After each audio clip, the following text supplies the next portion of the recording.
For the past 24 years, I've been teaching science at Mays High School, most of which has been in this little room, G20. And whether I taught you chemistry or whether I taught you physics, one of the overriding themes in all of those classes is energy.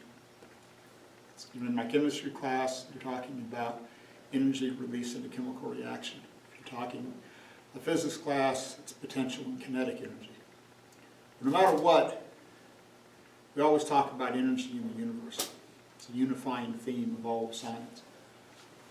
And so on November 13th, I went to the school board. A very, I think, visionary plan. And I said, I've taught in this school for a long time, and I want to volunteer to lead a campaign called the See Beyond campaign to try and raise $385,000 to put a 240 kilowatt photovoltaic system on the roof of Mays High School. But this isn't about Mays High School. It's going to start here. It's going to be a wave of energy that's going to spread out with the idea that eventually every school in the district has its own photovoltaic system, which will eventually save $300,000 a year. But it's like dropping a stone in water. The energy is going to start here. So when you all were in this room, you heard my energy speech, that the amount of energy in the universe is a constant. And all that energy does is change form. So when you were here, you took some of my energy. And we had a lot of good times in this room. A lot of laughs were shared. Even when I was hanging up all of these shirts, it got pretty emotional for me thinking back on all of the good times and all the laughs and everything that had happened in this room. Ryan's the Thor Camp, still one of my favorite shows of all time. So when you all left this room for the last time and you walked out of this very door over here, you took some of my energy with you and you went out and you did great things. And you became nurses and you became doctors and you became engineers and parents and teachers. Some of you joined the Peace Corps even and went on your own great adventures.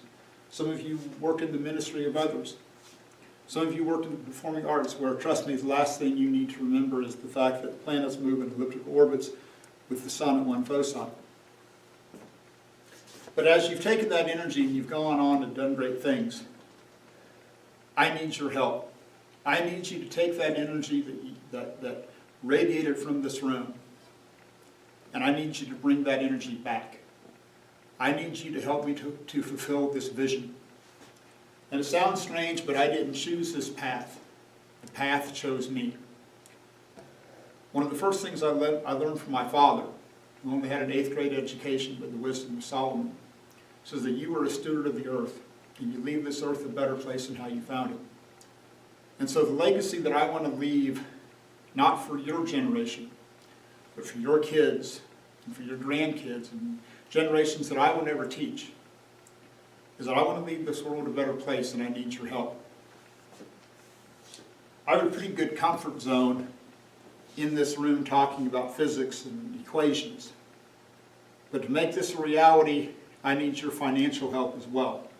And so for your old physics teacher to stand here in front of you and ask for money, that kind of has to give you some idea of the passion that I feel about this project. A lot of you watched Apollo 13 in this very room.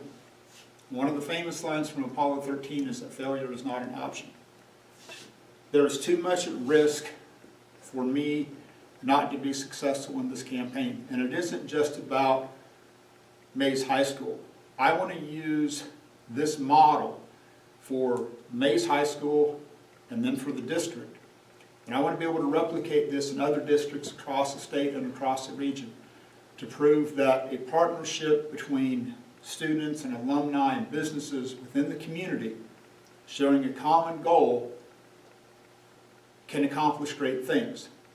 So one of the people that I've talked to in this process is a professional grant writer. And his philosophy and his mindset was that I won't get very much money from my former students. he thinks we're going to have to go out and get money from outside sources. And I told him, I said, Bill, I said, I think you're wrong. I said, I teach great kids, and they're going to have tremendous passion for this project.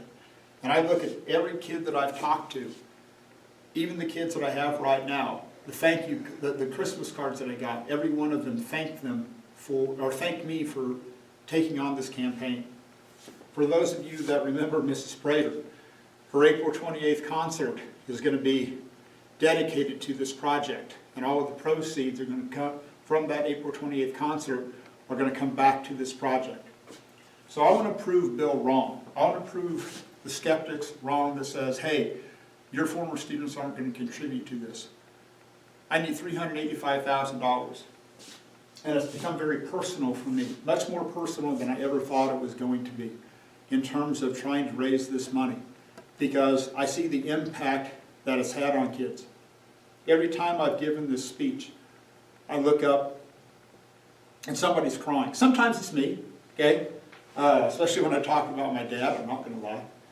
And even when I was hanging these shirts up, that was tough, because I thought about all of the times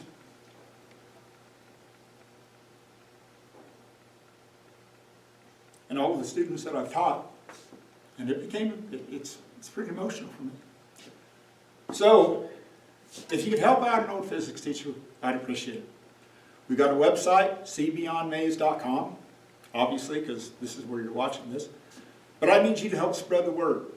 I need you to get in touch with former students who maybe aren't connected on social media.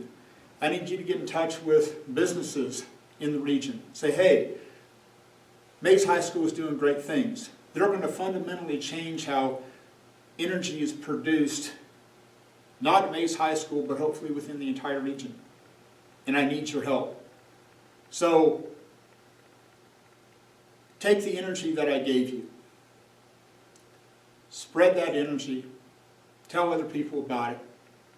And then focus that energy back here, and we'll do great things. Thank you.